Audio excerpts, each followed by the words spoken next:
Hər kəsə salam dostlar, 10-cu dərsimizə xoş gəlmisiniz. Bu dərsimizdə biz şahmat oyunundakı şah vermək anlayışı haqqında danışacağıq.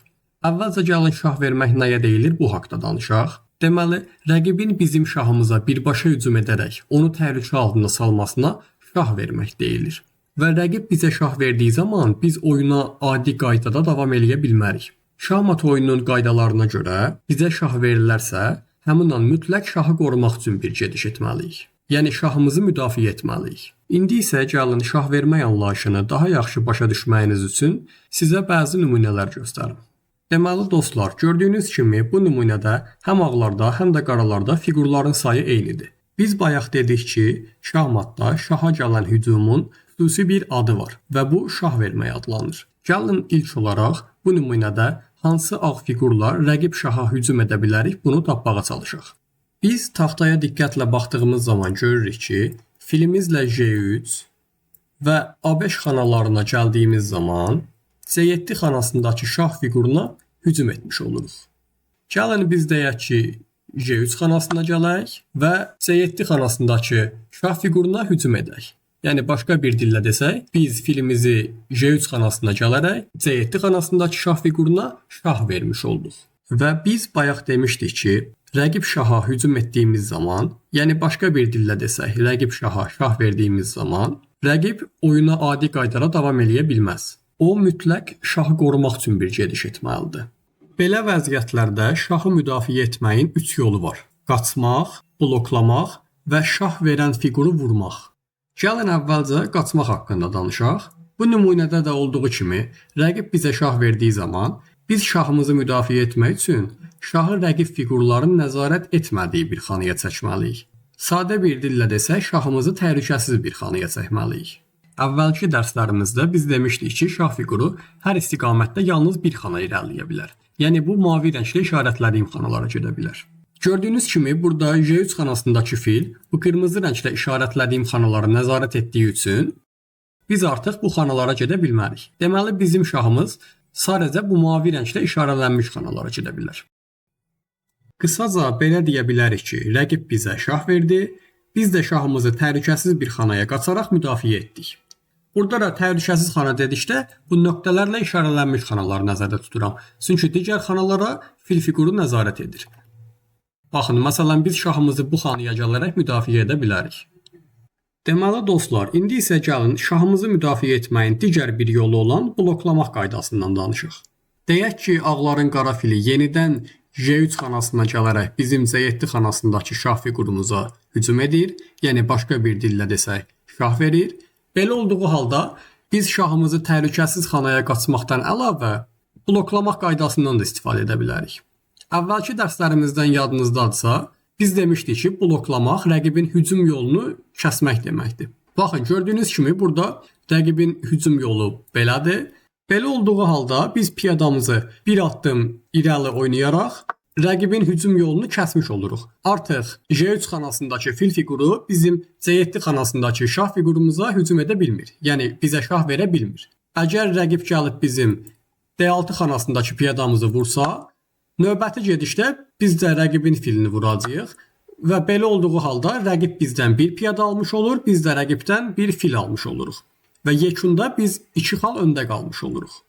Qaralar şahını müdafiə etmək üçün D7 xanasındakı piyadanı D6 xanasına gəlməkdən əlavə F5 xanasındakı atını da D6 xanasına gəlsə, yenidən filin hücum yolunu bağlamış olur. Artıq gördüyünüz kimi fil fiquru D7 xanasındakı şah fiquruna hücum edə bilmir. Və belə olduğu halda da fil gəlib bizim D6 xanasındakı atımızı vursa, növbəti gedişdə biz də rəqibin D6 xanasındakı müdafiəsiz filini vuracağıq. Və nəticədə rəqib bizdən 3 xal dəyərindəki bir at almış olur və qarşılığında biz də rəqibin 3 xal dəyərindəki filini almış oluruq. İndi isə gəlin axırıncı yol olan şah verən fiquru vurmaq qaydasına baxaq. Deyək ki, fil fiquru yenidən J3 xanasına gələrək bizə şah verir və belə olduğu halda biz baxırıq ki, bizə şah verən fiquru nə ilə vura bilərik. Və biz atın gedişlərinə baxdığımız zaman görürük ki, şah verən fiquru vura bilirik. Deməli, növbəti gedişdə biz gəlib ağların J3 xanasındakı şahımıza hücum edən fiqurunu vururuq Və növbə ağlara keçdiyi zaman ağlar da gəlib bizim J3 xanasındakı müdafiə satımızı vuracaq. Və belə olduğu halda qaralar da ağlardan 3 xal dəyərindəki fil fiqurunu aldı, ağlar da qaralardan 3 xal dəyərindəki at fiqurunu aldı. İndi isə gəlin başqa bir nümunə ilə videomuza davam edək.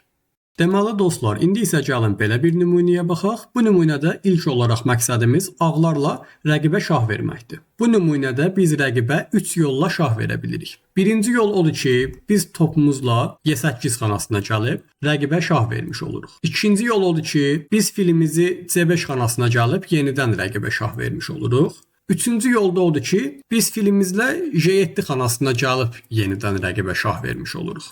Amma bu yollardan sadəcə biri məntiqlidir. Baxın, deyək ki, biz topumuzla Y8 xanasına gəldik və rəqibə şah verdik.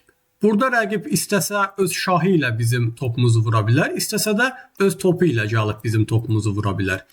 Və burada biz boş-boşuna topumuzu itirmiş olduq. Rəqib gəlib bizim Y8 xanasındakı topumuzu vuracaq və biz artıq rəqibin topunu heç bir fiqurla vura bilmirik. Rəqib bizim topumuzu vurduğu üçün artıq bizdən 5 xal öndə olmuş olacaq. Digər bir yol filimizi J7 xanasına gəlməkdir. Baxın, deyək ki, filimizi J7 xanasına gəldik və gördüyünüz kimi rəqibə şah verdik, düzdür. Amma növbəti gedişdə rəqib gəlib bizim J7 xanasındakı müdafiəsiz fil fiqurumuzu vura biləcək. Baxın, gəlib bizim J7 xanasındakı filimizi vurur və biz durduq yerə 3 xal dəyərindəki filimizi itirmiş olduq. Və axırıncı yol ən məntiqli yoldur. Deməli, filimizi C5 xanasına gəlmək. Baxın, filimizi C5 xanasına gəldiyimiz zaman rəqibə şah vermiş oluruq. İndi isə gəlin, əvvəlki nümunədə də etdiyimiz kimi şahımızı müdafiə etməyin 3 yoluna bir-bir baxaq. Gəlin əvvəlcə şahımızı müdafiə etmək üçün qaçmaq yolundan istifadə edək. Biz əvvəlki dərslərimizdə demişdik ki, şah fiquru hər istiqamətdə yalnız bir xana irəliləyə bilər. Yəni bu mavi rəngli işarələnmiş xanalara gedə bilər. Amma şah fiquru rəqib fiqurların nəzarət etdiyi xanalara gedə bilmir. Gördüyünüz kimi burada top fiquru yuxarı istiqamətə nəzarət edir, fil fiquru isə sağ yuxarı diaqonala nəzarət edir. Deməli artıq şah fiquru bu qırmızı rənglə işarələnmiş xanalarda dura bilməz. Belə olduğu halda biz şahımızla bu mavi rənglə işarələnmiş xanalara gedə bilərik. Yəni bu nöqtələrlə işarələnmiş xanalardan birinə gedərək şahımızı müdafiə etmiş oluruq. Deyək ki, siz bir şahmat yarışındasınız və rəqibinizə bu cür şah vermisiniz. Rəqib isə topun Y şaquli xəttində nəzarət etdiyini görməyib və deyək ki, şahını Y8 xanasına gələrək qadağan olunmuş bir gediş eləyir. Belə olduğu halda əlinizi qaldırıb hakimi çağırın və hakimə rəqibin qadağan olunmuş gediş etdiyini bildirin. Və siz hakimə rəqibin qadağan olunmuş gediş etdiyini bildirdikdən sonra artıq gediş geri alınır və gediş geri alındığı zaman artıq rəqib şahını qadağan olunmamış xanalardan birinə getməlidir. Məsələn, J8 xanasına. Və yaxud da deyək siz şah vermisiniz, rəqib heç sizin şah verdiyinizi görməyib, deyək ki, filini hər hansı bir xanaya gəlir. Məsələn, C7 xanasına gəlir. Belə olduğu halda da həmçinin bu da bir qadağan olunmuş gedişdir. Və unutmayın ki, rəqibiniz qadağan olunmuş gediş etdiyi zaman siz ona xəbərdarlıq edirsiniz. İkinci dəfə rəqib qadağan olunmuş gediş edərsə, artıq oyun bitir və siz oyunun qalibi olmuş olursunuz. Deməli dostlar, indi isə gəlin bloklamaq qaydasından istifadə edərək şahımızı qorumağa çalışaq. Gördüyünüz kimi şahımız təhlükə altındadır. C5 xanasındakı filin yolunu kəsməyin tək yolu B8 xanasındakı filimizi D6 xanasına gəlməkdir. Və belə olduğu zaman artıq yenidən oynama sırası bizə keçir və biz növbəti gedişdə gəlib rəqibin D6 xanasındakı müdafiəsiz filini vururuq və yenidən şah vermiş oluruq. Belə olduğu halda qaralar filini itirmiş olur. İndi isə gəlin axırıncı qaydamıza baxaq. Deməli, axırıncı qaydamız şah verən fiquru vurmaq idi. Və biz görürük ki, C8 xanasındakı topumuzla gəlib C5 xanasındakı şah verən fiquru vura bilərik. Baxın, deyək ki, gəlib C5 xanasındakı fili vururuq və növbəti gedişdə ağlar da B4 xanasındakı piyadası ilə gəlib qaraların müdafiəsiz topunu vuracaq. Və nəticədə nə olmuş olur?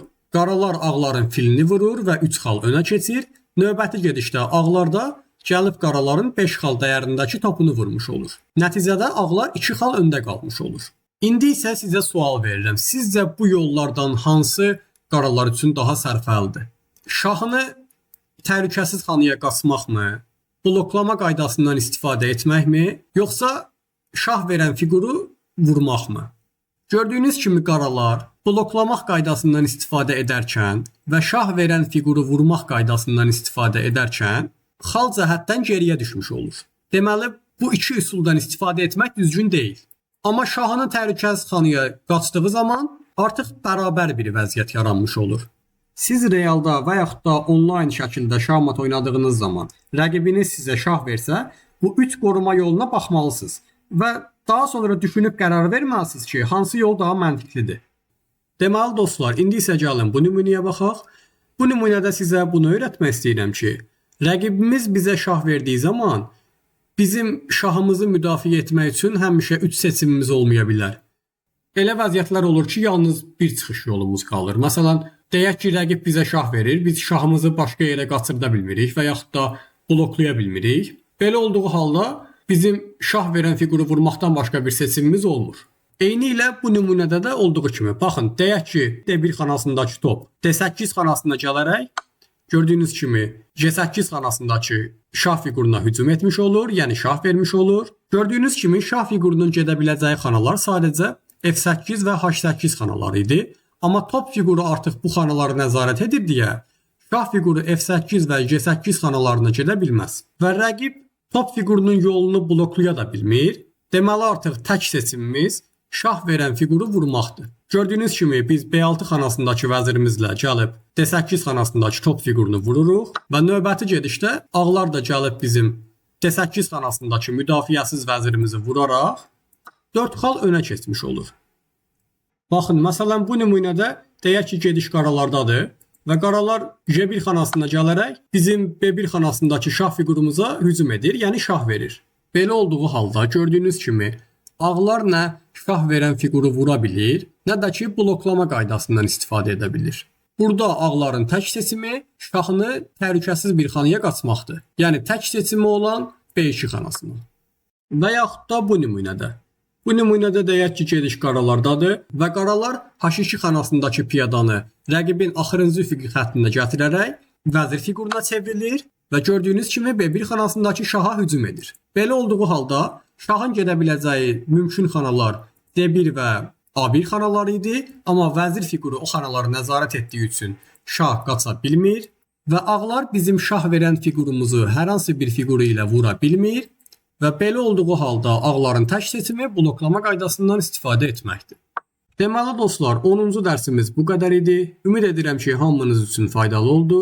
Videonu bəyənməyi və kanala abunə olmağı unutmayın. Növbəti dərslərdə görüşənədək hamınıza uğurlar.